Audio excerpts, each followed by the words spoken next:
Hi everyone, this is ZevenX. Decided to do another tutorial. In this one I wanted to show you, especially for those beginners trying to get into production, trying to learn Ableton for the first time, or just trying to get an idea of how to approach a project. I decided to make this tutorial based around how I personally go about setting everything up so that I can have a productive session. So the first thing is, once you open Ableton, this is the first thing that pops up. You have this menu, this session view, and rather this is the clip view. But so what I do first is I have nothing to do with this. This is of no use to me. So I go straight to here on the far right corner. You want to go with the horizontal lines. Click that. You'll get this view. You'll notice here that you have a MIDI channel, another MIDI channel, and two other audio tracks. If you don't know the difference between MIDI and audio, look it up. But basically what this is, in MIDI channels you can run plugins such as instruments, audio, and you can input information, MIDI information. So if you create a MIDI clip by either right-clicking and hit Insert MIDI Clip, or if you do Control-Shift-M on PC, you can open that up and you see that you have your piano roll here on the left, and that's where you create MIDI information, which is why it's a MIDI channel. Then you have an audio track channel in which you can create or add audio waveforms. You can record directly into audio tracks from a microphone or through synthesizers running through into an audio card and such, or you can drag in samples. In this case, when I have all of this, I mean, it's a good little template that they give you right off the bat. But then there's these return tracks. This one's A reverb, this one's B delay, and all this does is you can send your audio tracks to this return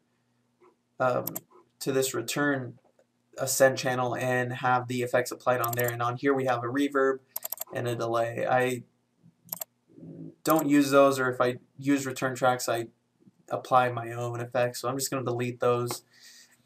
So anyways, so you have this view. Let's say I want to start getting a melody down. I go into a MIDI track and I go to my plugins and I open up, let's just say silence, and I start loading a preset. I'm going to do this Avicii plucking sound just because it's easy, and we're going to open it up here and we can start making a melody. So when you have this, you can open up plugins in audio tracks as well, but mostly audio effect plugins. You can't do instruments necessarily in the audio channels. In MIDI channels, you can open up instruments, so you have silent here, and so you can adjust whatever you want.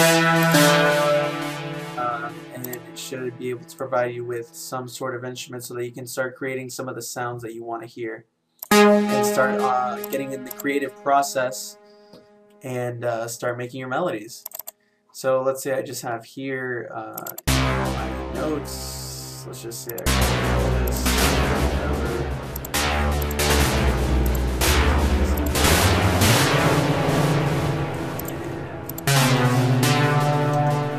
So what you're going to get is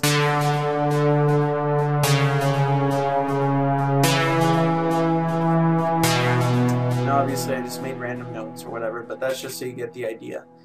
And as you can tell, the notes are a little slow, at least if you're making dance music, I guess. If you go to your top left corner over here, you have some options. Tap. You can tap in your tempo. And that'll adjust the beats per minute, or you can go here, double click, type in your number, or you can drag it up and down if you hold down on the mouse. Here you have your time signature, you have a metronome, you have a count in if you're recording, and here is a bar. What this does is it adjusts your timing, so if you're jumping from marker to marker, it helps with that. If you hit for the speaker, it'll time it appropriately. That's why the green thing blinks for a bar and prepares it so that it's in sync. So we have our MIDI channel and we input the information that we want in the piano roll, and That's up to you.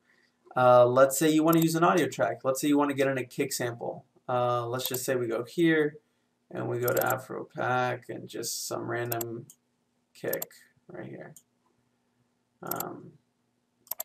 And then you can zoom in by hovering over the numbers. You'll see this little magnifying glass come up, and you can click down, drag up and down, and it'll zoom in and out for you. So I'm going to zoom in to the beginning. I'm going to set this kick here. And this is a great tip that I want you to take note of, because sometimes in this, you can change this in the settings, but for the most part, you kind of don't want to, and it comes this way. You want to click on this drop down menu in the audio channel, and you want to go to fades. Now we're going to zoom into our sample here.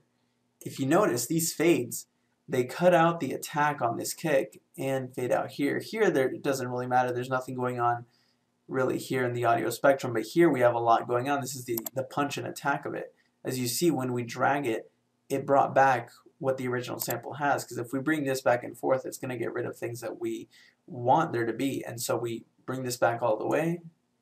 And so now we have the full sample, and we can have that attack. Because if we don't,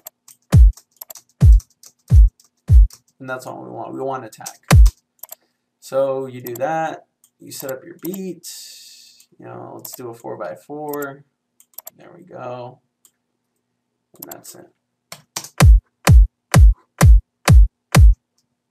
To solo tracks, you simply hover over where the S is, double click that, it'll turn blue, and it'll solo that channel. You can right click on a channel, and you have all these options. You know, you can change the color, customize it so you can get organized. If you want to rename the channel, you can right click and hit rename. Or it's best, honestly, to learn these shortcuts. If you hit that Control R on PC, you can start typing. Let's say I want to name it kick, things like that. So all of these things, these are just basic setups for how to approach a project. You know, you have your MIDI channels, you have your audio channels, different things that you have going on in each one, and that's all up to you. You know, you can synthesize your kicks, you can use sample-based synths, whatever it is that your case is and your creative process. You have your master channel here, just keep that in mind. Really, I personally don't touch this at all until I'm actually trying to master a song. You can play around with that. You have all these options here. You have your instruments. If I want a little bit piano, we can go to simpler, piano, piano. And something to keep in mind is when you have a MIDI channel and you have synths in them, make sure that they're triggered. And by doing that, you're just clicking on this thing. Right here, in an audio track, it's this little record box, and there it'll monitor whatever audio is coming in through the microphone that you've hooked up, or the synthesizer, or whatever you're running through an audio card. And then here, it's just to trigger so the instrument plays. And you can play with your keyboard, your MIDI keyboard, your computer keyboard, whatever it is that you have set up. And so just make sure that that's triggered on so that you can actually hear sound from whatever you're trying to play through. I guess another basic tip that you can keep in mind is that on whatever you're on, MIDI or audio, you can come over here to your audio effects side. You can add filters. There's all sorts of different effects that you can definitely play with, and that's all up to your own creative ideas. There's MIDI effects here. If I want to arpeggiate this, I just double click to load it in, or I can click and drag things into the channel. So let's say I have that and I want it to arpeggiate. Now it'll arpeggiate. And so we can do that. There's all your plugins list for whatever you have, and things like that. And you can play with this own menu. You can add folders so that it goes direct to your directory of wherever you keep your samples or whatever it is that you have, your libraries. Other than that, that would be the basic setup for approaching the thing. Just a few more tips and tricks. If you want to highlight a section, and let's say I want to loop it, this right here, this little dialog box right here, this is a little loop function. So let's say I select this area, I can hit that, or again, a shortcut, do the Control L method, and that'll loop. Let's say I want to loop this, loop that, and it just keeps over. Let's say you want to extend your MIDI clip more than what this is. You can just select the whole area you want, do Control J, and that'll create the entire clip for as long as you want. You can adjust it by simply getting close there. It'll show this little toolbar thing, and you can drag it back and forth. You can consolidate a clip, which would mean kind of grouping all the files in that channel together. So let's say I have all these kicks here, but they're separated. I want them grouped into one single audio file. I can do Control Shift J, or Control J rather, and that'll consolidate. Or you can right click and you can hit consolidate, and it'll bounce it out into an audio file where it contains all of it. And now if I double click, you can see it's all in one file. There's some cool effect things here. Reverse. You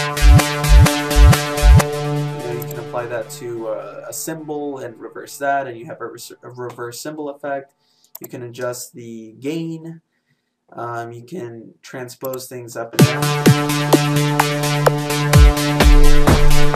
to whatever works for you. One other thing that you can remember is that if you're recording in something, remember to have your trigger thing on, and then you want to hit this.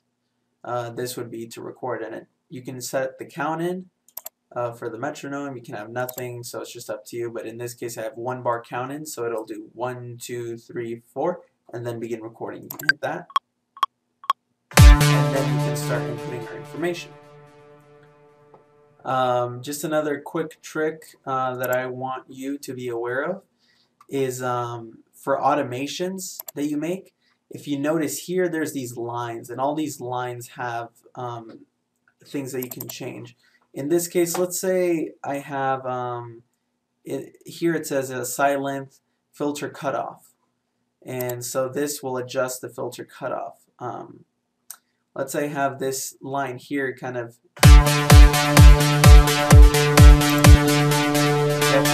that's how the synth, the filter that's on that synth, this is how it's playing out. If I want to automate it so that it maybe goes from an open sort of saw sound and then go into a pluck, I can do that by doing an automation.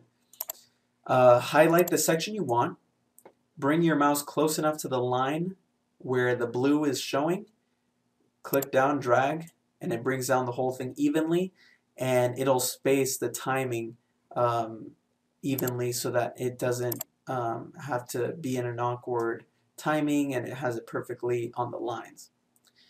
So what I just did there is it dragged it down, but I just want it to be a ramp. So I unchecked the side that I wanted to go away, where I wanted it to still be open and then fade in. So I did that, and it creates the ramp, and now what you'll get is, so it's filtering out and it's going more into the plug because that's what the filter does, and that's how it's affecting the synth. But automation can be for anything. We can do the arpeggiator. We can, do the repeats, and we can highlight that and, apply methods to however you want. But I'm just showing you how to get your automations on point in time and, not have that be an issue.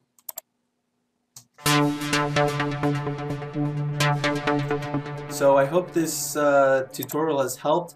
I kind of just came up with some of these tips and this approach kind of off the top of my head. So if there's any questions or anything that you would like to see a tutorial about, please tweet me at ZevenX Official or leave it in the comments below.